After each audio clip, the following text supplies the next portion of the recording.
Your morning blitz begins now. Get that chance. Go play for national championship. We're going to swing as hard as we possibly can. 1, 2, 3. 1, 2, 3.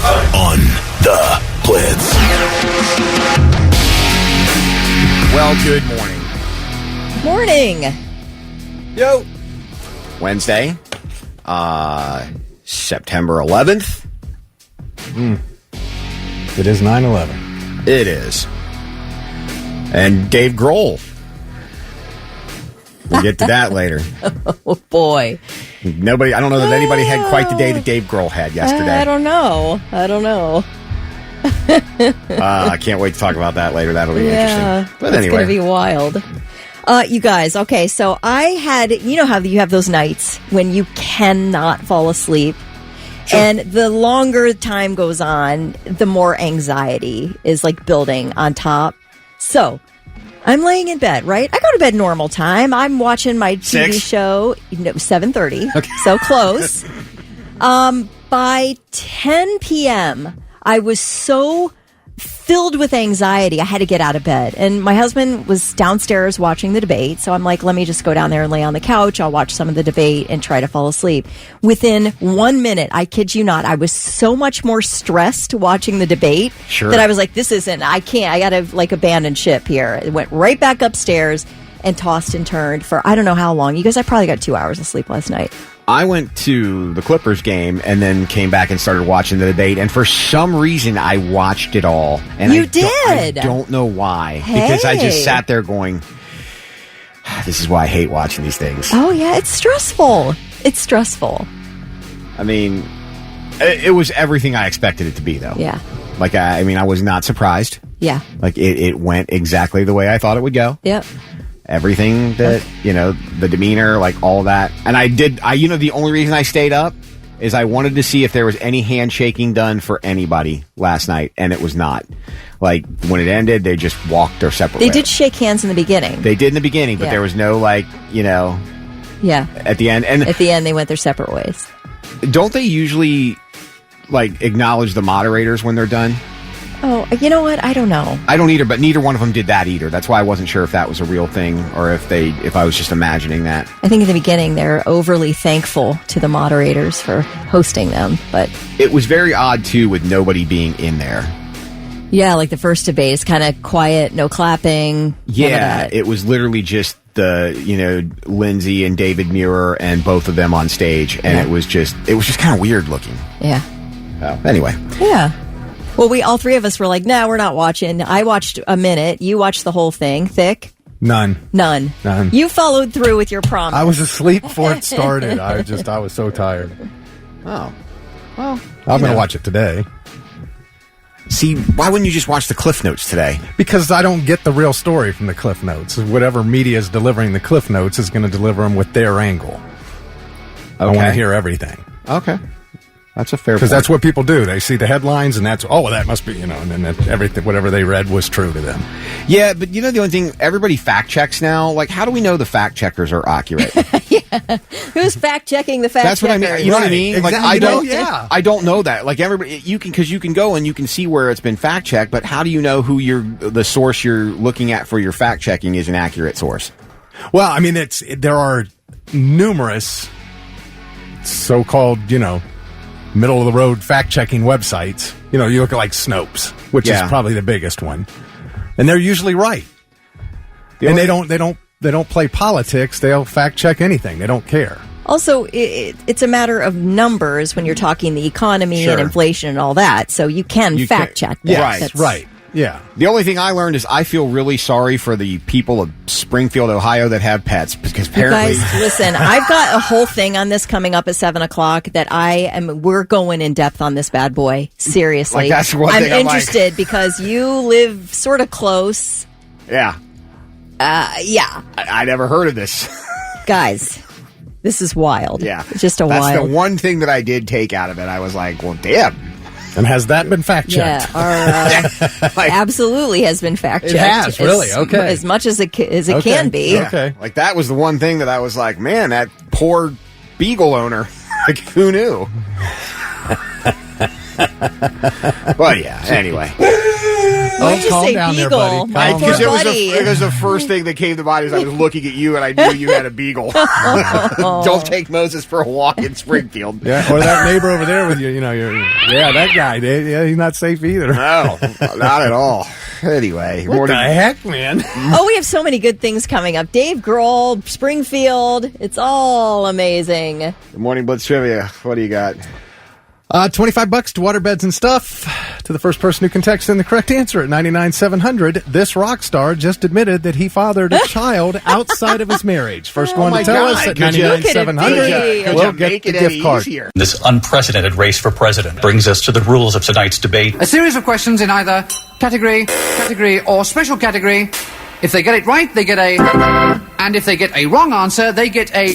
At the end of the contest, they will hear this, and they must stop immediately. At any point in the proceedings, they may be given a... Which means they can ask for another question, or if they hear a... It's the fire alarm. The ABC News presidential debate starts right now.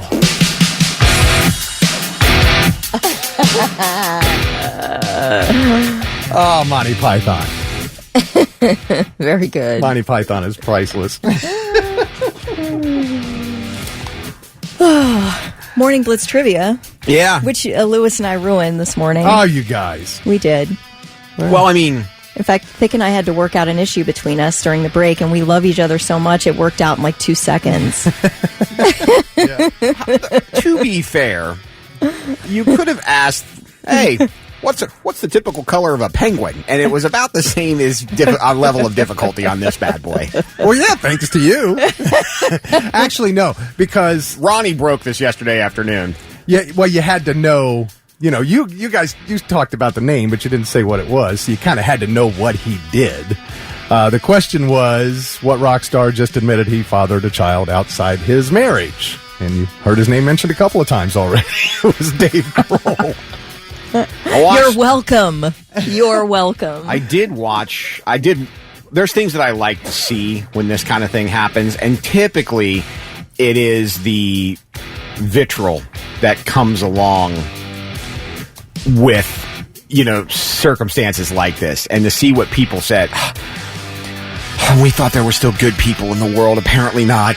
And I'm like, but at the end of the day, you go, shouldn't this be expected? He's been the frontman for arguably the most successful rock band of the last 20 years. Are you thinking that band does not have groupies? Well, they all have groupies. That mean they have to act on it. No, but I mean... And I hope it wasn't a groupie. Dude, we gotta find out who it was. I think it was. I think Dave was just a lot going on the last couple of years with Taylor Hawkins passing away, and the fact that, I don't know, he's a singer for a band and there's a different chick in every town. Okay. So every guy in a band cheats. I mean, maybe. Yeah. I don't come on. know. You think that's a hard Every fetch? sports star Yeah. cheats, maybe. Do they? Is it, Oh, yeah. is it this maybe the same level, the same percentage of big sports stars? So Travis Kelce's cheat- cheating on Taylor Swift? Give it time. I don't know. Maybe not, but I'm not saying all do, but I'm saying that the opportunity is there, Well, and unless sure. you are a man of very, very high moral character, you're probably going to be enjoying the fruits of your celebrity. Anybody who's really extremely attractive, the opportunity's there Right. every day. But No, okay. what is was it Chris? You're only as good as your Yes. options. You're only as loyal as your you're options. only as faithful as your options. Yes. Who said that? Chris Rock? Chris Rock. Okay. Here's the thing, though, too. I think if you are, and this is probably more for females than males, if you are going to marry a pro athlete, lead singer of a nationally known band, or actor, or whatever, I kind of feel like you have to have that level of this is probably going to happen at some point in time. See, I feel like you probably feel that you are not the exception, but that you're so in love that it's not going to happen. Really? And I don't know, is Dave Grohl, does he enjoy a drink or two? Oh, he is drinks he all the time. sober? Is Drinks he? all Yeah, the time. I don't know much about his habits, but I don't know. It's really weird.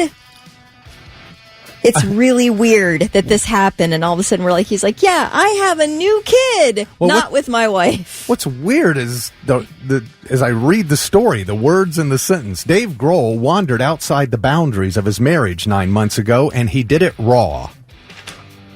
Seriously? That's how you write that? Who wrote that?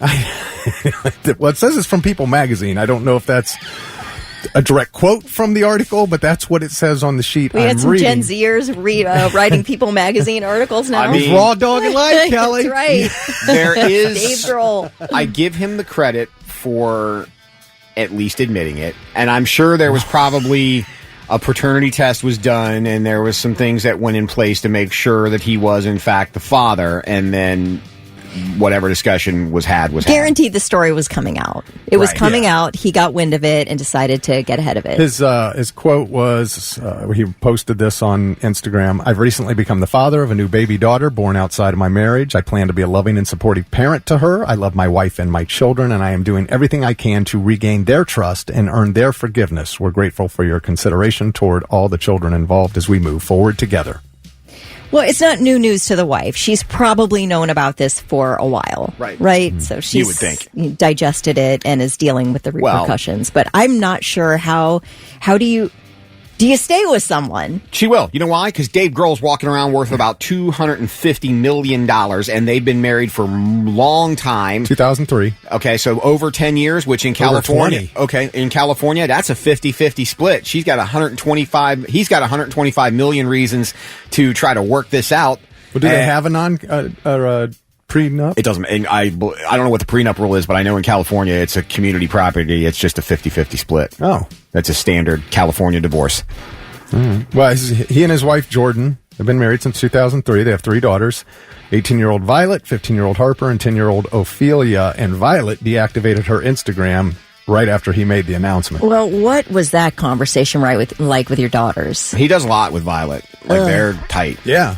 But I mean, it feels so stage, gross. right? You guys, it feels so gross that this happened, that he had to sit down with his daughters and say, this is what I've done to you and your mother. Sure. I have been unfaithful to my entire family, and I got busted because she got pregnant. Yeah. You know, that is a very sad conversation that he had to have with his kids. And now he's going to have to deal with the repercussions himself. Well, with the relationships. Chad said, according to John Bon Jovi, he's never strayed from his wife ever. And I'm like, but John Bon Jovi also said he's slept with hundreds of women because he's John Bon Jovi. So he's been married, and Bon Jovi's been married since what? Like the 90s? Must have got a lot in the 80s. I mean, I understand there's a ton of temptation out there for Absolutely those guys on the road being rock stars. But you really go unprotected with a groupie? I hope not. Oof. I think alcohol is at play. Yeah. I do. I mean, again, when your judgment is not... It's an after party and Sure. a lot of drinking. There's a ton of scenarios that could have happened. But anyway. It's like, what did he tell Mark Wahlberg in the movie Rockstar? You can't go in half-ass, man. You've got to live the life. Yeah. I mean, I think that I'm with Kelly. It probably had a serious impact, and that that conversation was probably brutal. Hey girls, can you come in here for a minute? Daddy has something to tell you. If you're interested in the roadie situation, I've read this book called Queen Unseen. It was basically the lead roadie for Queen for 12 years in the 70s and 80s. He wrote an autobiography of his life with Queen, traveling. And basically, I mean, you know, not only are the big guys getting tons of action from roadies, from Roadies. Not from roadies, Groupies? from groupies. Yeah. The roadies are. The roadies are getting tons of action. Because the roadie is the gateway back there. Yeah. I just wonder, when Dave sat his wife and his daughters down, if the conversation started like this. I needed someone to I wanted the beginning. Yeah, I got a confession to make. Never mind. If it started like that, it was lame. All right. Well, Jamie Franks from Columbus was the first one to text in Dave Grohl, so he's got the $25 to waterbeds and stuff. It's the Morning Blitz. And now it's time for I've Got Something. Let's see if these dummies have anything worthwhile for us. All right, it's 6:40 on a Wednesday. Thick Kelly and Lewis. And what do you got, Kelly Quinn? Well, Sean Diddy Combs. All right, he had a virtual hearing scheduled in the sexual assault lawsuit this week. Yeah. And he missed it. So the judge, yes, he did not attend. Oh, jeez. He skipped it. So the judge in the case leveled a $100 million default judgment against him. Wow. Okay, so the lawsuit was filed by this inmate in Michigan. His name's Derek Lee Cardello Smith. And Derek Lee Cardello Smith claims Sean Diddy Combs drugged and sexually assaulted him at a party in Detroit in 1997. So the judge, when Diddy missed the virtual hearing, the judge set out a payment schedule that Diddy will be paying $100 million in $10 million increments per month starting October 1st. All right? So he owes $10 million a month until this $100 million default judgment is paid off. So here's what Diddy's saying now. The paperwork was sent to the wrong address. I mean, all right, buddy. He said, I missed the hearing because they sent it to the wrong place. Yeah? Is that right? We've all tried that one, pal. It doesn't work. So he says basically he looks forward to having this judgment dismissed. And the guy who's leveling these claims against him is, he's in prison because he's, this massive criminal and he's trying to take me for money. And this whole story's untrue. And apparently this inmate is not a man of shining character. However, 6 women and 1 other man have also filed sexual assault lawsuits against Sean Diddy Combs. So, there's a little smoke here. Why wouldn't you have that just sent to your attorney's office? I mean, he probably was. I mean, if you know you're like a thief in the night living in all of your 16 different houses over the course of 2 weeks, why wouldn't you just have that legal stuff sent to your attorney and let them deal with it? I think you're just that arrogant that you think you don't have to show up and it'll all go away or something. Or yeah, or maybe it's some kind of legal tactic. I have no idea, but crazy to say they sent it to the wrong place. He is Diddy. It's real feelings hard to conceal. Can't imagine all the pain I've been here half. R.I.P. Biggie. I know you're still living your life. Rest in peace, Biggie. I wonder if you'd be proud of what your best friends become. Maybe. I don't know. What do you got, Thick Rick? All right, I got something here. Something I didn't know about. Saw this, Sav McKee wrote about it in 614 magazine. Did you guys know there are doggy sperm banks? No. Why wouldn't there be? I feel like, don't we have an overpopulation problem? Well, yeah, but not of the elite dogs. Oh, like a Barbara Streisand situation. Right. Where she's got dogs that she once cloned. Yes. So I didn't even know we have one here in Columbus. I guess we have more than one. Because back in 2018, one of the Columbus dog sperm bank units failed, no longer keeping the samples cold enough. And there's a lawsuit which says that the semen deposits, which were sampled from award-winning, highly ranked dogs, were all now unviable. By the time it was discovered, the dogs were either neutered or unable to produce semen or had passed away. Okay, I understand the whole situation now. Yeah. So this has been a 6-year legal battle going on. The dog breeders sued Beechwold Veterinary Hospital, Canine Semen Bank of Columbus.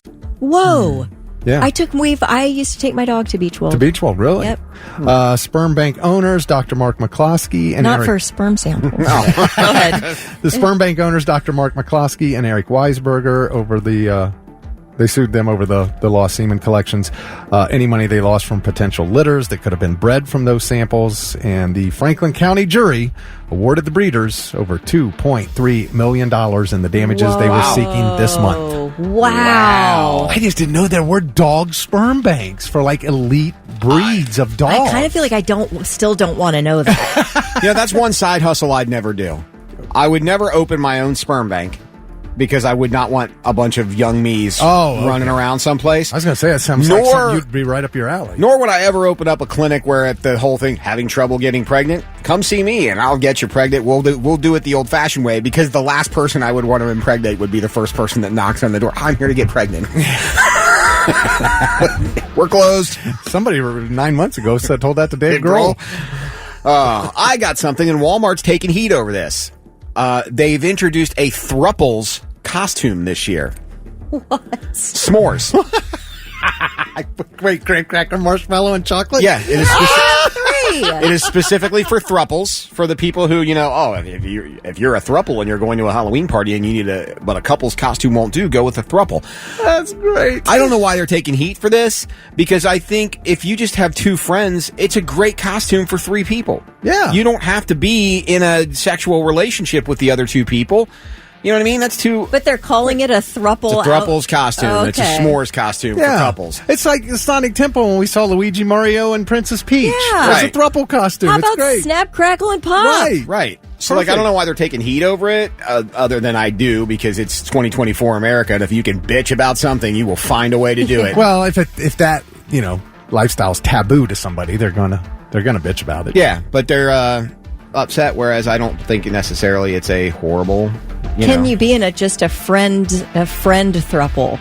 Sure, that's what I'm saying. Are three friends? Yeah. Is it? Could you call that a thruple too, or is thruple imply sex? Yeah, and I don't. They're upset because they probably feel like this place is pushing the lifestyle. Right. You know what I mean? It's not about the costume. It's about the fact that they're supporting a throuple. I don't get this one. I understand why people went ballistic over Target a couple of years ago with the, Halloween costumes and the swimsuit gear that they had out for. I get that. I understand why people lost their mind over that. This one, I kind of go, really? Yeah. This is what we have to get mad at? Heaven forbid we have a s'mores costume that's designed for three people. You need three people to be a s'more anyway. If you were going to do that costume, what do you want? Graham cracker, marshmallow, or chocolate? Like, what part are you taking? I'm a graham cracker because I'm a giver. I'm not being the marshmallow. You're on the receiving... The chocolate or the marshmallow is on the receiving end of somebody. The graham cracker's not. The graham cracker's the giver. I'm a giver. Well, the graham cracker's on the outside. Correct. Both sides. Correct. Well, not necessarily. You don't have Correct. to be, but... The graham cracker is not receiving. The graham cracker is giving, and I'm a giver.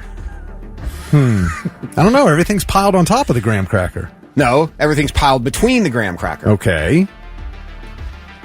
And nothing coming at you on the outside of the graham cracker. I want to be the marshmallow because it sounds like a comfortable costume. Oh, boy, would you be comfortable. Graham cracker, rub it up against you. On one side, chocolate all melting into you on the other side. Hey, that doesn't sound so bad when you think about it like that. I'm just going to sit there and eat. No wonder people are upset at Walmart. You guys are making this sound so weird. What? Oh, that's what we got. The Prince of Darkness, Ozzy Osbourne on the Morning Blitz, 6:53. Thick Rick, Kelly Quinn, Lewis. We got Chris Daughtry on the show. Rick and I had a chance to chat with him about music and everything else, so we'll get to that a little bit later this morning. But are you guys at all big fans of the Goonies? Are you kidding me? It's one of the greatest movies of all time. I finally watched it. How long ago was it now? I mean, it's probably been 3-4 years now. Maybe over COVID, I think I watched it. But Vic has been telling me for... I spent 6-7 years trying to get her to watch this movie. Easily. You have no idea, Lewis. I was so ecstatic when she finally watched it. I watched it and loved it. So, yes, I really liked it. I've only seen it one time, but I thought it was a great movie. Well, if you believe British tabloids, Sean Astin, Ki Hee Kwan, Dada, Josh Brolin, Jeff Cohen, Cary Green, Martha Plimpton, and Corey Feldman are reuniting for a Goonies sequel. Oh, come on. How about that? Wait, the originals? Original cast. What are they going to do? Try to track down where the ship went? Or who stole the Ensure pudding out of the nursing home. What? But Throw Mama from the Train died, didn't she, in real life? You can't put her back in. Yeah. Oh, I don't think you're going to have the Fratellis. That's what I mean. There's no story with the Fratellis left, unless they broke out of prison. I think they're trying to get revenge. I think the holdup is Corey Feldman wants to do a song for the soundtrack, and the producers just are like, "That's not a good idea, Corey." All right. Well, I mean, I'm open-minded. I'm interested, but I don't know what they're. It'll depend. If it's a great movie, it's a great movie. But they're not kids. Maybe it'll be their kids. Yeah, I would like that. That'd be sort of fun. They're getting into some 2024 trouble, right? And then an adventure. They end up helping them. They have to be like hackers or something, right? Like the funny version of Mr. Robot. I mean, I guess if you're going to do a sequel, 35, 40 years is fine for a wait in between movies. Why not? We're getting another Happy Gilmore. Yeah, same. Coming to America. Yeah, same. That's. I mean, there's a nostalgia Beverly factor Hills there. Cop. They redid that all these years later. This is true. Like I said, it's, within the realm of possibility, but it'll be interesting. As long as you're not doing a reboot with different actors, because that isn't going to work. There's only one data. No. You can't reboot it. That's one of that, like so many other things, that's one that you have to stay true to the original or just not even try. Why data is falling.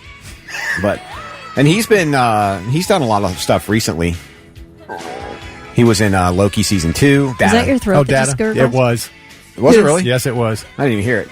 Yeah. I buy it came from deep down inside. It sounded like.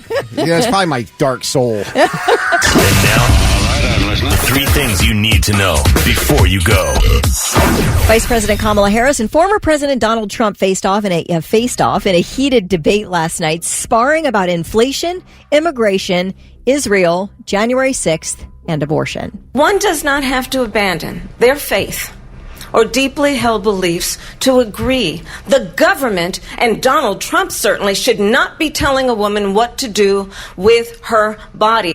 To which Donald Trump responded that overturning Roe v. Wade has sent the matter back to the states where it belongs, that he is not in favor of a national abortion ban, and wonders how far into pregnancy Harris is willing to support termination. You should ask, will she allow abortion in the 8th month, 9th month, 7th month? Come on. Okay, would you do that? Why don't you ask her that question? Why don't you answer That's the question? Problem. Would you because veto? Under Roe v. Wade, answer the question, you would you veto? You could do abortions in the 7th month, the 8th month, the 9th That's month, not true. and probably after birth. The mics. They couldn't talk. I thought there was a mic muting Why situation. was her mic still on? Oh, that was happening all night. Oh, really?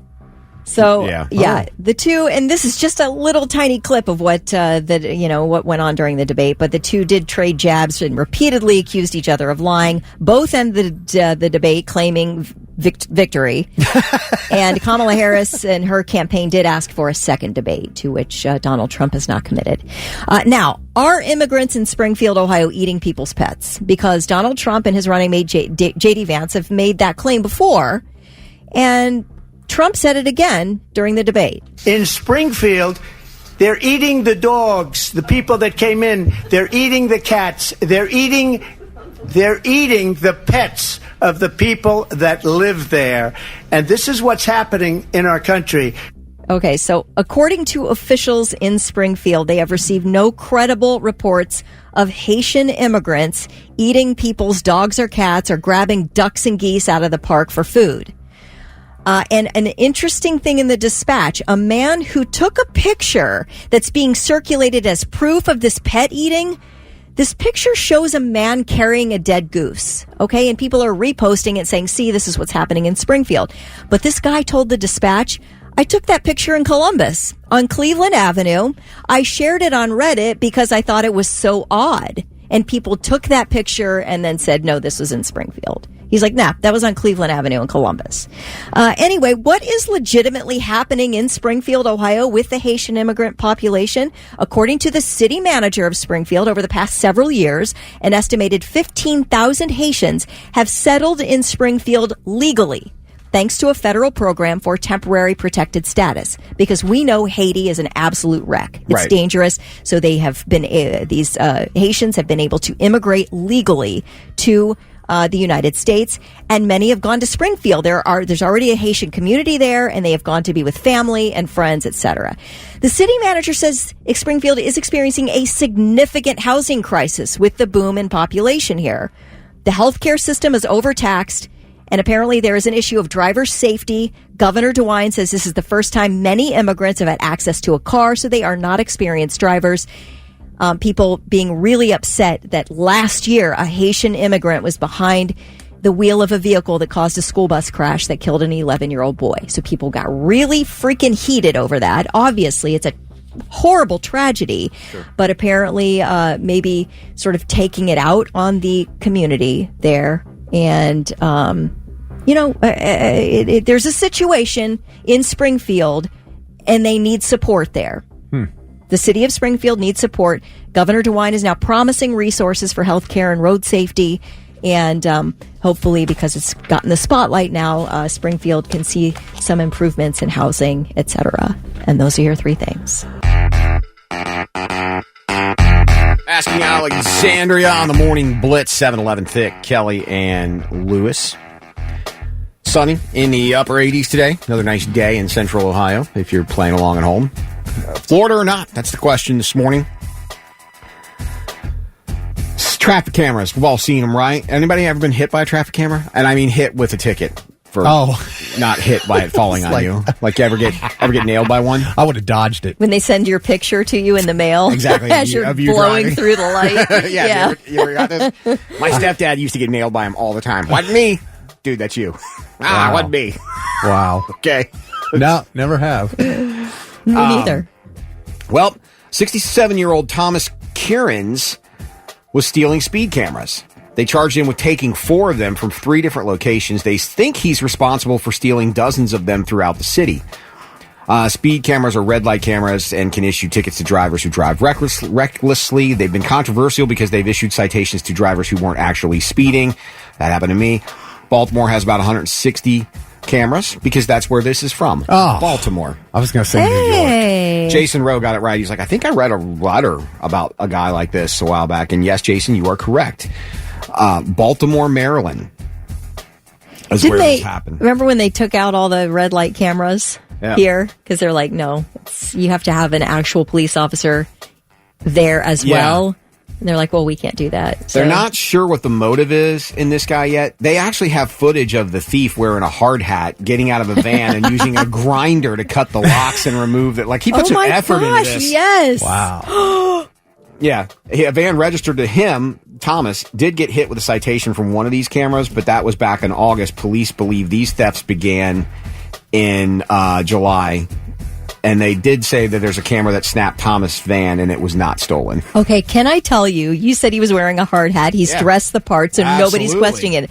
I saw this TikTok where this guy, these like 3 people said, I heard that if you are carrying a ladder, you can get in anywhere because they think you're. They showed him getting into concerts, like all these paid venues where people. He's like, they even opened the door for me. Like these 2 guys carrying this big ladder would just waltz in to these private events and concerts and everything. No questions asked. So I bet if you're wearing a hard hat, you can probably take down quite a number of red light cameras. Sure, if you look the part. Yeah, look like you're supposed to be there. People think you are. Oh my gosh. Yeah. So here in Ohio, they can't give you a ticket for a red light camera now, but are the cameras still there? I think they took them down. I think the company who owned the cameras took them down or something. Okay. I don't know, guys. So we can run red lights without... Well, there are traffic cameras still monitoring traffic flow. Right, but they can't give you a ticket. I'm sure the state probably got tired of all the dismissals and waste of time. I think an officer has to see you break the law and then pull you over. You can't, right? Yeah. Oh, yeah. Okay. Oh, I got nailed for one, for whatever reason, it's got sent to me. And I'm like, I was in Indianapolis at the time. I wasn't even in the state of Ohio, dude. Sorry. This wasn't me, so, and it got thrown out. But yeah, I mean, they're not 100% hunter proof, I guess. Right. So Baltimore, Maryland. Not Florida. Your rock station, 99.7 The Blitz. Well, weed's legal everywhere, or getting close to being legal everywhere. So why wouldn't congressional candidates smoke up? 7:24 on your morning blitz. It is Thick Rick, Kelly Quinn. I'm Lewis. Good morning on this September 11th, which I do want to mention at some point in time this morning. Yeah, I'll do a little something here coming up at 8 o'clock on 9/11, but it's wild. It's just as much as it's always been a focus every year. Yeah, never forget. Well, it's wild because the debate was last night and there's all the stuff going on. But yeah, we absolutely will take a little time with that. Speaking of debates, it is political season. Even when you don't want it to be, it is. And I did look last night just because of what we were saying yesterday. I'm like, yep, everything on every channel was the debate. Like if you scrolled through, debate. Except AMC. Gotta love AMC. But TV Land didn't have it. And TV Land. Other than a couple of channels. But there's a congressional ad from a woman named Sally Duvall. She's running for Congress in Texas as a Democrat, and Texas is pushing to legalize marijuana. Oh, they are? Well, she is. Oh, okay. And it's heavily featured in her new campaign ad. What's so funny, Kelly? I'm watching it right now. I'm like, no way. I'm watching her do bong rips. Yeah, that's it. Exactly. My name is Sally Duvall, and I'm running for the Texas House of Representatives. They arrest people every day for marijuana possession, but they don't have the funding to test if it's illegal marijuana or a federally legal hemp product. Our laws are confusing and unclear. Texans should have the freedom to consume these products if they want to. You can visit my website to read all about my common sense policy. I'm Sally Duvall, and I believe it's high time for change in Texas. She is got my smoking vote. a big old blunt through the first half, and at the end, she's ripping bong. Oh my gosh. And then she just starts laughing And after coughing. the bong rips. And coughing. Oh my gosh. But you know what? That probably will work to a certain part of the population. In Texas. Yep. That's a good hit. There's probably somebody that's going to be like, dude, we got to vote for her. She'll let us do this all the time. Smoke weed every day. Yep. The weed. Ah, man, Texas. I figured they'd be the last state to legalize it. You think? Yeah. It's peyote out in Texas. You can't see us. We're in the spirit world. Did you see the size of that chicken? That GD cock-a-doodle-doo. Yep. I love Young Guns. Such a great movie. Hi, we're in the spirit world. Can't see me.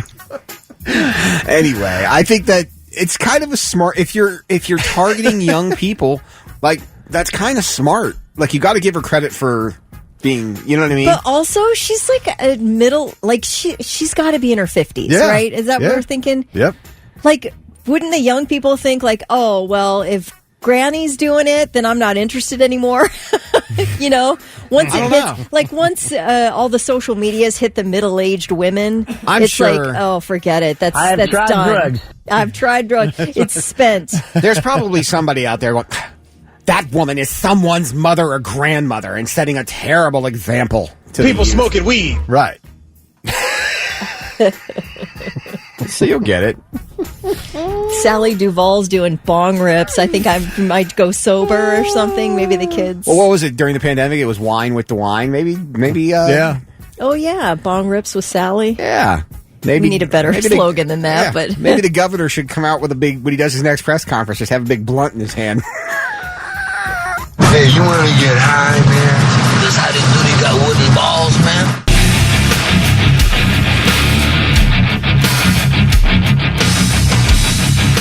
It's 7:41 on the Morning Blitz with Thick, Kelly, and Lewis. What? You all right? There's a lot of Blitz listeners that support Sally Duvall in Texas. Well, yeah, why wouldn't they? She's campaigning on legalizing weed in Texas. You got a blunt in your hand, you got a vote from me. you said wine with DeWine. Yeah. Luke texted in a suggestion, rally with Sally. There you go. Pretty good. There you Doug go. said, I heard Sally Duvall said if you vote for her, you get a free 8th of weed on the 8th of every month. She stole my campaign idea. Sure did. Uh-huh. See how it works for her out there in Texas. Everything's bigger in Texas, so it shouldn't be an 8th. It should be like double that. Somebody said, oh, dude, we forgot to vote. Senator Sally Spliff. Nice. Love it. Nice. All right. So I'll let you dive into this. I just want to mention Tasha Huff from Grove City won the tickets to see Andrew Schultz. Nice. Congratulations, Tasha. Texting somebody right after they call. It's an issue for some people. Well, yeah, well, you and I were talking yesterday after the show. Yeah. And somebody called you, and then they texted you to let you know that they called you, and Yes. you were like annoyed by it. Well, yeah. Like I saw the call. Right. Like, you know. But I mean, I suppose I'm guilty. I was guilty of this last night, actually. Now that you say this, I'll call myself out. Oh, really? Yeah, because we went to the Clippers game last night, and Brian, I text Brian. Oh, our manager? I text Brian to let him know I was there, but then at the same time, I'm like, oh, I should call him. He might not feel his text go off. So I literally text and call back to back, which I know is what we're about to talk about now is annoying. Yeah, I did that. Okay. So I guess it does happen to the best of us. Well, I think it depends. You know, if I call you out of the blue, yeah, and then I text you to say, hey, I just called you, that's kind of weird. Sure. I don't get that. But this just happened to me yesterday. I needed to mow the lawn. I was going to mow the lawn. My friend texted me and said, hey, what do you think about any fishing this weekend? Want to go fishing? Okay, well, where, which day, what time? You know, I need questions. We need to discuss this. So I just picked up the phone and called him. That was right after he texted me. He didn't answer. So I texted him. I said, hey, man, I just tried to call you about fishing. 10 minutes went by before he texted back and said, oh, I'm sorry, I was doing this. So I tried to call again. No answer. I said, screw it. I went and mowed the lawn. I don't want that, and that's my whole issue. Is when you text somebody, they're not necessarily going to see it right away, you know. And I'm trying to make plans with you, but I have questions. We need to converse back and forth. I don't want to spend an hour trying to catch texts going back and forth when I could handle it with 1 2-minute phone call. What, Kelly? Well, if I'm texting you, it's often because I don't want to talk on the phone. Yeah. I just only have a second. But you're right. I see where you're coming from. And I do call people, so it's not like I... Yeah. But why is that so terrible? Typically, if I text somebody and then I see that, and I don't have a lot of time, and I see them ring through, I'm like, son of a... I don't have time to talk on the phone. So I don't necessarily like that. If I text you, it's basically because I just want to text. I see both sides. Now, there are times, and this happened the other day, I was driving and I got a text, so I called because I was driving and I couldn't sit there and text you back 100 times. So I had to do that. But I understand, to an extent, I understand your point, because if you just text me, I know you have your phone in your hand. Yeah, I know you're there, and then you don't pick up, I know you're ignoring me. Because the kid, when I'm doing deal with the kids sometimes, that drives me crazy. I'm like, I know you have your phone in your hand. You never put it down. Therefore, you should see my text or see my call. And you're choosing not to respond. Like, that drives me crazy. We are getting a lot of texts at the moment about this. Avenged on the Blitz 750. It's Dick Kelly and Lewis. Great album. Fantastic album. Texting right after you call or someone calls you. Or calling right after someone texts you. It has Dick Rick annoyed. Well, I understand it. You know, if somebody texts me and I can give them a simple response to that text, fine. But if there are other factors that I need to know in order to answer the question, so I try to call them so we can discuss it real quick, and they don't pick up right after they texted me, that's friggin' annoying. Chuck said, you know what pisses me off is when you call someone, it rings once and goes to voicemail because you know they just hit what I like to call the FU button. Yep. Yeah, because it's going to ring 4 or 5 times. That's why even if I know, even if I see you call and my intent is to send you to voicemail, I let that bastard ring. You let it ring, yes. Amen. We are on the same page there. So then the other person at least thinks that, oh, he must be busy. I think the only time I will call then text right after is if I don't need the person to call me back. Like, I just had a few minutes, I'm out walking the dog, and I'm like, let me see what this person's up to. If they don't answer, I'm like, hey, you don't have to call me back. I was just calling to chit-chat.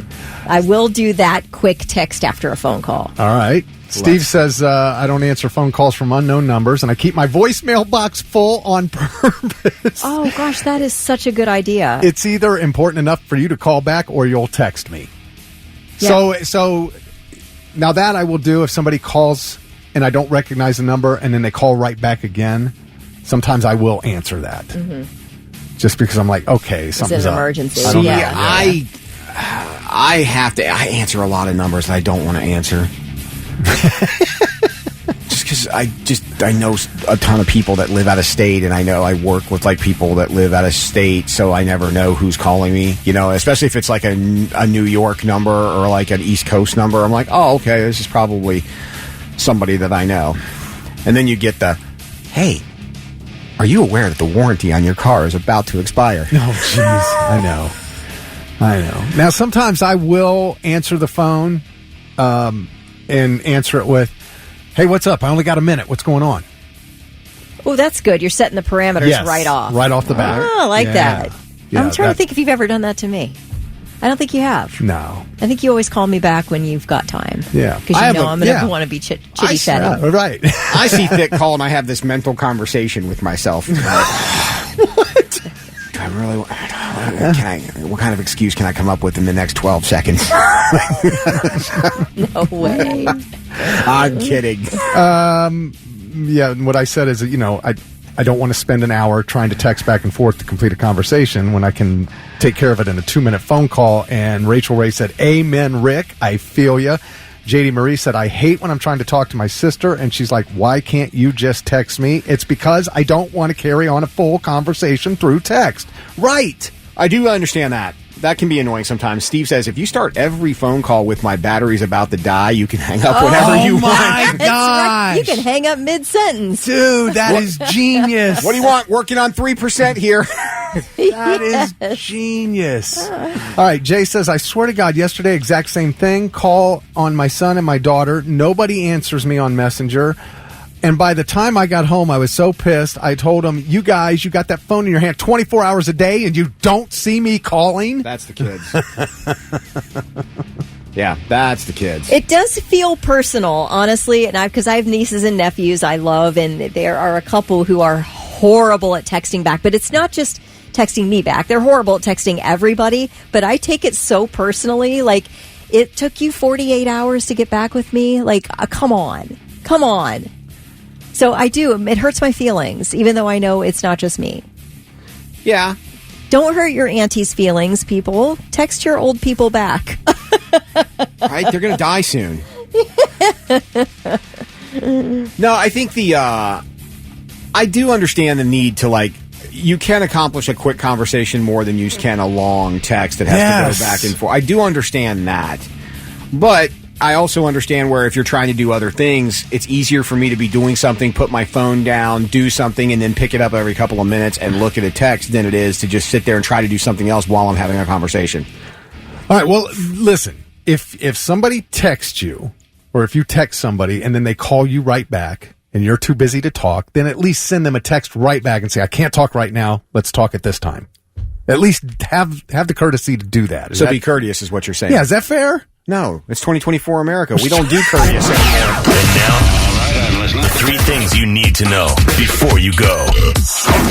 3 people are dead in a double murder-suicide on the east side. Police called to a home on East 12th Avenue near the airport at about 11:20 last night. They found a man, a woman, and an infant dead from gunshot wounds. Police say they believe the man killed his partner, then the baby, then himself. Names of the victims have not been released. A police spokesman says it's the 4th murder-suicide in the city in the past month. It's also the 18th domestic violence murder in the city this year. So we've got some issues. Hurricane Francine is picking up strength as it closes in on the Louisiana coast. The latest update from the National Hurricane Center clocks Francine as a Category 1 with maximum sustained winds of 90 miles per hour. It's a couple hundred miles southwest of Morgan City, Louisiana. Storm expected to make landfall sometime later today. Today is the 23rd anniversary of the September 11th terror attacks in New York and Washington. A ceremony to mark the date will be held today at the National Veterans Memorial and Museum on West Broad Street starting at noon, and that ceremony will be streamed online if you'd love to see it but can't make it in person. There's also a brand new exhibit. It's just, I think, maybe a month or two old here at the 9/11 Memorial and Museum in Lower Manhattan that features the health impacts the terror attacks has had and is still having on so many people. The installation is called Dust, Illness and Advocacy After 9/11. It explores the effects of the toxic dust dust has had after it blanketed the city, the streets, homes, businesses, schools, and it showcases equipment worn by recovery workers. So it's a whole display. But this is interesting. On the day of 9/11, 343 members of the New York Fire Department were killed. Day of 9/11. We have now reached a point where more members of the fire department have now died of 9/11 related illnesses than died on the same day. I think it was like 370 some now. Yeah, have died over the last 23 years of illnesses related to 9/11. So that terror attack obviously having very widespread repercussions throughout the last 23 years. So yeah, just take a moment to remember that really one of the most awful days in American history. And yep, 23 years ago today. Those are your three things. You know, and I think it's because it's so much time has passed, it feels like to a younger generation, it's now become something you read about in your history class more so than for the people who kind of lived through it. You know what I mean? If you were were in high school or college or an adult working, you probably have a more vivid memory now, but you have a couple of generations now that are removed from it, which is kind of, you know, it's just different. Yeah. Like, I don't know how to explain it other than the fact that it's just a different vibe. Yeah, altogether. It's tough to describe the gravity that day held for all of us to somebody who was not born yet, you know, and maybe 20 years old today and wasn't even born. It's just, you don't, you know what I mean? It's Yep. just, it carries a different weight depending on what generation you came from. Right. It's Morning Blitz, 808 with Thick Rick, Kelly Quinn, and Lewis. Good morning. Good morning. So you guys promised me a Jeff Goldblum story. Rick's got that. Nathan said, never forget, I still remember every detail of the morning of September 11th. So do I. I was right there in the room, 2 doors over, watching with everybody else in this building. It was a weird day. Yeah, you know what was weird after that? The no planes in the sky was a weird vibe. Yep.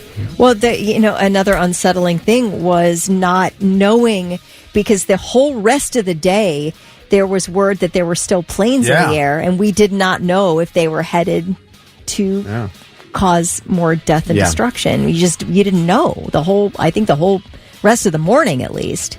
That was weird. Yeah. It was that following Friday night, they let planes start flying again. Mm-hmm. And I remember I was at an Upper Arlington High School football game that night when the plane went over, and I went, it seems so weird looking at that plane going over us now. Yeah, it was weird. If you want a good documentary, or not really, kind of a sports fan, watch the documentary about the Yankees in New York when they played that baseball game, and W threw out the first pitch in like full-blown body armor and everything else that he had. And Jeter, the conversation he had with him, he's like, look, you're in New York. You bounce it, they're going to boo you. Yeah. Like, whatever. It was just I think they did. Yeah. No, I don't think they booed him. Did he get it over the plate? Yeah, he got it over the plate. All right. I was thinking of somebody else. But I mean, it was such a big moment to send an open-air stadium to send the President of the United States out on the mound, the pitcher's mound at Yankee Stadium after 9/11. It's a really good doc. I believe it's on HBO. But it's pretty wild. Anyway. All right. Yes, Kelly, we promised you a Jeff Goldblum story. This is crazy. I think one of the funniest movies I've ever seen. Howard Stern's Private Parts from 1997, his movie about his life. He almost did, he played himself. He was in it. He was the star of the movie. He played, not the young kid, Howard Stern, but, from college on. But he almost didn't. Jeff Goldblum was almost Howard Stern in that movie. Okay. I'm glad it was Howard Stern. I feel like that was absolutely necessary. He did a great job in that. Yes, he did. But also, can you imagine how great Jeff Goldblum would have been? He would have been. He would have been so good. I agree. But if you're going to use, Robin, you're going to use Baba Booey. Yeah, Fred. All of them were in it. Yeah, you had to use Howard. You had to, and he really did a great job. He was awesome. But I can absolutely see Jeff Goldblum in that role. Well, what happened was the studio, according to Howard, he was on this Smartless podcast, he said the studio was mad at him, at Howard, for holding up production over script issues. The money that we're spending on these writers, and you're not accepting any of these scripts, we're going to hire Jeff Goldblum to play you, since you won't do that. No way. Is that true? Is that great, Jeff Goldblum? No way. I looked him in the eye and I said, you know what? I would pay to see that. I would pay to see I would love to see Jeff Goldblum as Howard Stern. I think it would be terrific. I do too. Yep. But I'm glad it was Howard. I think it. I can't see Goldblum as Howard. No. Oh, I think he could. Wow. I think he'd play a great Howard. You think so? I think he's a great actor. I'm not saying he's not. I think he'd have to, get some. I mean, he even resembles extensions him in his hair in a way. Yeah, he's got he that does. thin, face, and I just think like after you've seen Howard in that role, I could not see anybody else. Well, yeah, trying to play Howard. right. But what if Howard had never played it? That's the thing. It would be different if you had never seen Howard. I mean, absolutely, Howard was the right choice. That's who I wanted to see because I knew he could do it. It's his life, and he was fantastic. It was an absolutely hysterical movie. I mean, I guess it would have been interesting to see it now. I'm just No, I agree with you there. Since we've already seen Howard do it, to then see Jeff do it would be weird. Like if they did a reboot with Goldblum doing it. The only scene that I think I could see Jeff Goldblum doing that would come across the same way is when he was like, he's hitting me, Robin, well, hit him back. Okay. I'm hitting him back. I feel like I could see Jeff Goldblum doing that. But, the scene with Jenna Jameson on the, some of the scenes are just so Howard Stern. I don't know if anybody else could pull that off now. You don't want anyone else playing pig vomit than Paul Giamatti. No. Oh, he was perfectly cast. He was great. Like Paul Giamatti will forever be pig vomit in any movie he is ever in for the rest of Paul Giamatti's career. Yeah, you don't have no choice there. In fact, he should just legally change his name to Pig Vomit because he is forever Pig Vomit. Well, immature. The man's immature, Right. To be fair, Paul Giamatti has gone on to do enormously great pieces of work. He's a great actor. Sideways, The Holdovers. Wasn't he Oscar nominated? Yeah. The guy's amazing. He's always in my heart. He's always going to be Pig Vomit. Right.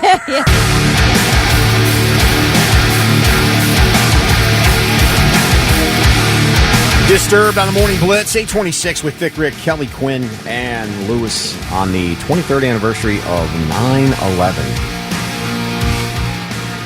Or Wednesday, for people who weren't necessarily alive during 9/11. It is a somber remembrance. It is. I think it's, even if you weren't there, I think you have to be smart enough to recognize the weight of the situation overall. I mean, again, I think the people who did live through it probably never thought they were going to see something like that in their lifetime happen. And that carries a sense of, weight and remembrance for a lot of people. Because, again, when we were in school, most of us were not alive during the things that you study in school. You know what I mean? None of us were here to see the Civil War go down. None of us were here. A lot of us were not alive when Martin Luther King marched. You know what I mean? Like, none of us were necessarily, but this was one of those things where a big group of us were something that made that big of an impact historically. We were alive to see it, which is not, it doesn't happen very often. You know what I mean? Yeah. And I'm not talking about war. This was different than like a war kind of thing. So 9/11? Yeah. It's an act of war. It was an act of war, but I mean, again, something that took that many lives on American soil had never happened before. Jason Rose says they flew me to a foreign land at age 19 after 9/11 occurred. I saw things no human being should ever see. Never forget. And I texted him about my best friend, Sergeant Thomas Workman of the 454th out of Rickenbacker, did 2 tours over there. And Jason, you and my friend Thomas, to me, you guys are heroes, and I thank you for what you did, and I'm glad you guys came home. My stepbrother flew over there. Was flying. He flew the jets that I think they're called KC-12s, KC-35s. I'm sorry if I'm getting the plane right, but he flies the jets, or used to fly the jets that refuel fighters. Those gigantic oil tankers in the sky, essentially. Yeah, right. So he flew those for a while in the Air Force. All right. You guys I don't see, do you have a Fitbit? Because you walk all the time. I just use my phone. You use your phone. Yeah. Okay. Yep, I have a Steps app, and it counts my steps. Are you a Fitbitter on the treadmiller? I have a Fitbit. My screen cracked, so I don't want to wear it right now till I get the screen replaced. Okay. Does that make sense? I just don't want to risk it. I'm not condemning you. I'm just asking No, you to have yeah, one. but normally, I do. Okay. And I always wonder about the steps. Well, it's good that you bring that up. I have mine, and you kind of wonder because, like, some days, you look down and you did nothing. Other days, you go, "Wow, I was productive." Well, they're not as accurate. What's your step goal? Mine's 10,000. Oh, I want as many as I can get. My step goal on my Steps app is 6,000. Okay, because when I was getting 10,000, I'm not kidding, and I'm not like an elderly person, but it was hurting my hip joint to get that many steps for some reason. It was like inflaming my hip joint, which, okay, well, maybe I am elderly. Maybe it was getting exercise you weren't used to getting. I thought Take Moses for a walk and then soak in Epsom salt. Where's my Bengay? Oh my gosh. I was thinking, Charlie comes home. Why does it smell medicated in here? I bumped it down to 6,000 steps as a goal, and my hip has been great ever since. But I will say that I trust the Step app to be exactly accurate, because if I have like 5,500 steps and I really want that green 6,000, you met your goal, then I will just walk aimlessly around the house to get to 6,000. I only do that if I've got like 80 steps to go. I will make random trips to the bathroom or up and down the steps or whatever. I'll walk around. Okay. I'll walk my driveway. I'll do anything to get up to my goal if it's like doable. All right, well, we rely on these to tell us about our heart rate, our how many steps we're getting or whatever. But a new study found that they're not necessarily as accurate as you might think. They took Fitbits, Apple Watches, and a bunch of the other brands. I know Whoop is becoming the... the Oura There Ring. it is. You know that Oura Ring? The ring, Where you think it will track your sleep and your steps and all that stuff? It is pretty good at tracking your heart rate. And my guess is because of where it sits on your wrist, you're sitting right there. Your real number might be about 3% higher or lower than what it says, though. The heart rate variability, it's slight variations in the time between heartbeats, which can help predict potential health issues. They found that they're actually pretty accurate when you're sitting down, but not as much as when you're up and moving around. Sleep tracking, I am always interested to see my sleep because I know I'm a terrible sleeper. They found fitness trackers tend to overestimate how long you were actually sleeping, and then they underestimate how long it took you to actually fall asleep. Okay. All right. What's weird for me, because when I wear that thing when I'm on the boat fishing, you know, I mean, I'm getting up to fish, I'm standing on the deck, but I'm not really walking, but yet it's racking up steps. Okay. Lucky you. So what happens when you're driving? Nothing.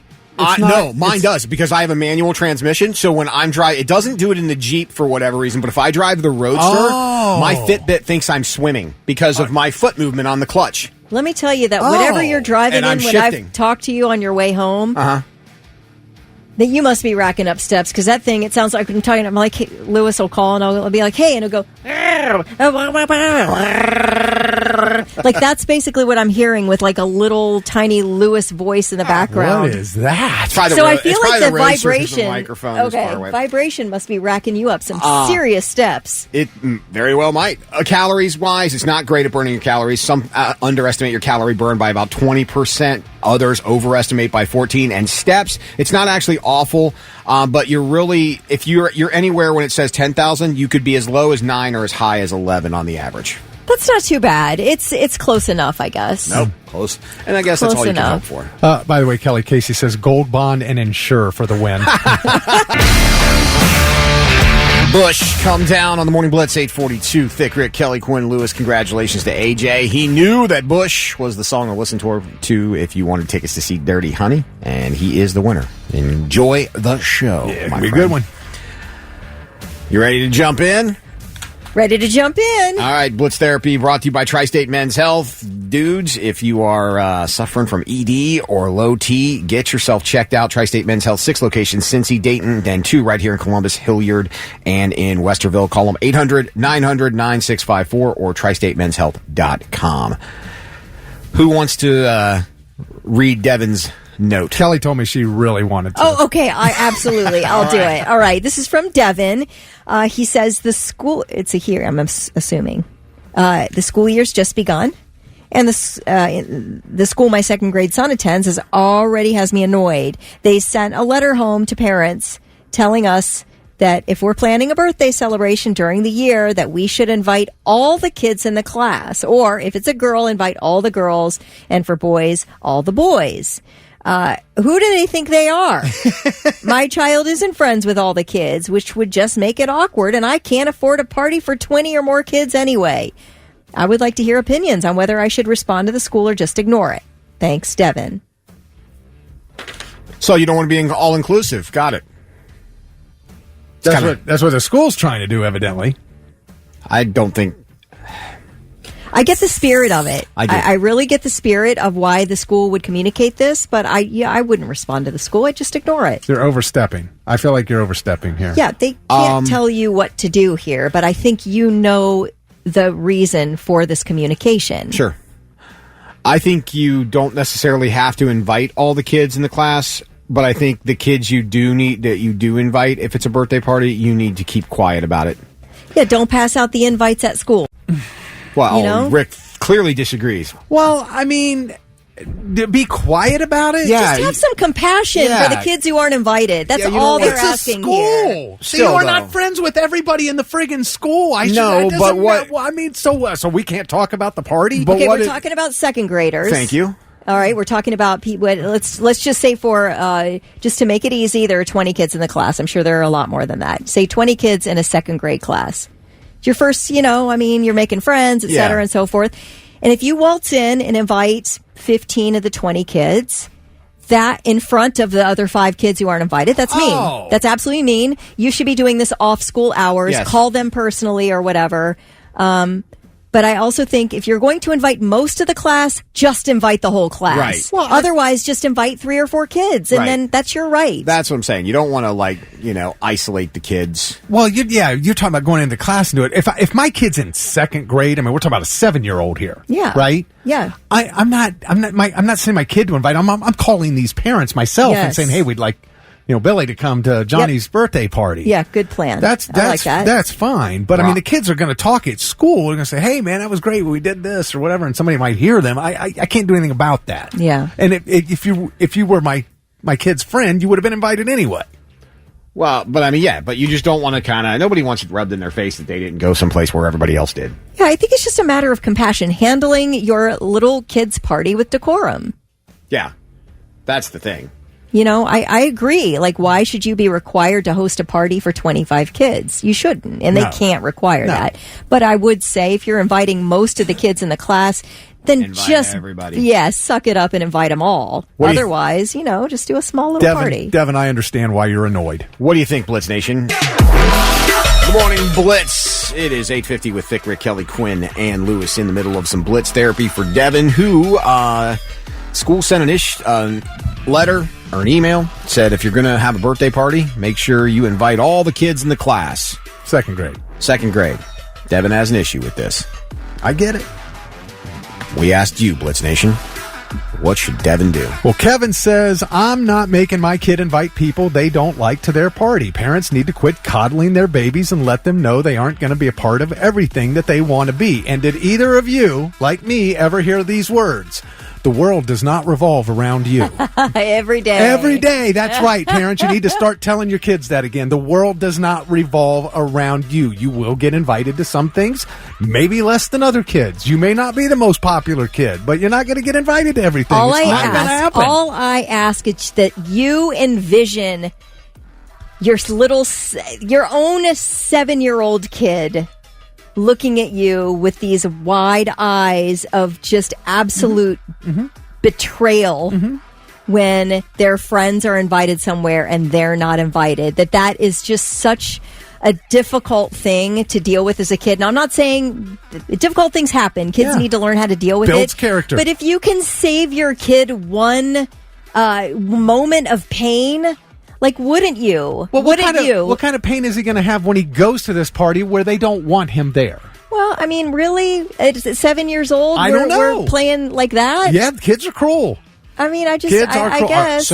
I guess I don't have kids. All I'm saying is I would do everything in my power to try to make sure that my kid never felt destroyed. And maybe that would have made me a bad parent, and it's good I didn't have kids. But I can't imagine thinking, hey, this is a good life lesson, kids. Suck it up. I never in a million years could feel like I would act that way toward my little 7-year-old. The world doesn't revolve around you. I was this many hours and days and years old when I heard that for the first time. Never heard that in your life.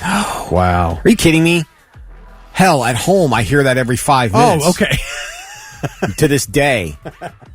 Still listen. Still hear it. But I still don't think, even though I feel that way, and even though I feel like it would kill me as a teacher to see 2 or 3 kids who weren't invited to, and everybody else was, that would kill me as a teacher to see that. However, the school can't dictate who you invite to your kid's birthday party. They can't. That's what Car Audio Thomas said. He said, I would reply to the school, if I invite all the kids, you pay for the party. If you will not pay, then mind the rules of business and mind yours and stay out of mine. But Ronnie said by inviting everybody, new friendships were formed. Yeah, I can see that. Mm-hmm. I can see that. And I feel like, too, maybe you involve the whole class by bringing 20 cupcakes on your birthday. And then that weekend, your parent has called 4 of your friends and you're going to have a sleepover and a fun time. Well, how about that? So you involve, because I used to do that even when I was in elementary school. All the way back then. We would bring cupcakes. I got to be honest. To school for my birthday. Just this past August, I tried to invite 4 friends over for a sleepover and nobody wanted to come. I even promised cupcakes. Yikes. Doug. Although my birthday's in July, so school wasn't ever in session then. But I remember getting cupcakes when it was other people's birthdays. Doug says, are you pissed because you weren't invited to the party? We'll ruin their party. Exactly. Moreforyou.com. That's what happened. You seek sugar on them. I mean, I guess I think it's a weird thing to get upset about. They can't tell you what to do, so ignore it. You don't need to address it. You do what you feel is right. Look at it this way. But also, let's just have compassion for little kids, too. Look at it this way. If you want to forego the cost of a child's birthday party, hey, look. The school said we have to invite the whole class, or you can't have a party, and we don't want to invite the whole class because we can't afford it. So guess what? You can't have a party. Oh, my gosh. I know. Brilliant. Steve says at the beginning of August, we had a party for my now 8-year-old son. Invited his whole class. None of them showed up. Oh, okay. That's a level That's a different story. It's a different cruelty. question. Yeah. I don't Absolute know. But why? Cruelty. Do we know why? I mean, do they RSVP? You see that kind of thing I've seen videos of parents like devastated because their kid invited their class and nobody showed up, and then the community sort of rallies around and all that. But that's really sad. You're right. Kids are so mean. Oh gosh. Well, did they not show up because they didn't like him, or did their parents just not want to deal with it? I don't know. It doesn't matter though, does it? When you're the little kid. Well, if the parents stop, no, it doesn't to the kid. I'm sure. But if you're wondering why, if the parents just didn't want to deal with it, that's different than all the kids not liking your kid. Yeah, but I'm also sure if you get if you're forcefully invited to a party and you show up, you can tell that no one wants you there. We've all been in that situation where 7 years old. Absolutely. You're in that situation. I was friends with who has enemies at 7 years old. Oh, man, Kelly. Oh. Man. It's the world. Okay, but I know there's bullying, and there was definitely a kid or two that I recall vividly, and even that young being bullied. The thought of that makes me sick. You know why? The playground is just like the yard in prison. There's a whole different set of rules there that you got to go by. It's a rough way to go. I got it. Aren't we trying to appeal to our better selves, though? And I think when you become streetwise, you know when people don't want you around. I know, but as parents, aren't you? And especially when you're instructing your kid and saying, look, this kid doesn't have any friends, I think we really should invite this child to your party. It would be really a good thing, nice thing to do. Appeal to the better version of your kid. But then they're still going to get picked on at the party or ignored at the party. Oh, would they in front of my own 2 eyeballs? Sure. All right. Missy says, Rick, I'm glad you had popular kids. Kelly, you're spot on. I didn't say I had popular kids. They had their group of friends, and those were the parties they went to, but it's not like they never went to a party with everybody in their class. Henry said no cupcakes anymore. School has a no food policy. What the hell kind of tyrant world are we living in? We live in an allergy world. Yeah, that's true. That's Plus, true. The ones who do allow them still don't want cupcakes. They said they make a mess. Oh, great. So if your kid has allergies, you've ruined it for everybody else. Hope you're happy. How about bring everyone I'm sorry, you can keep going. Bring everyone one of those silly straws. The little twisty straws. I freaking was obsessed with those as a kid. Were they silly straws? I don't know. I never had one. Do that. Not a cupcake. Bring everyone a silly straw. You'll be a freaking hero. Oh, yeah. They'll put that in their little milk carton. Yes. They'll love that. Last text here. Turns out kids are a-holes, it says. And now, 3 things you need to know before you go. Child is safe after being found in a vehicle that was stolen from the Victorian Village neighborhood yesterday. Columbus police initially responded at about 3:15 in the afternoon after a 911 caller said their child was sleeping in the car when it was taken from Denison Avenue near Goodale Park.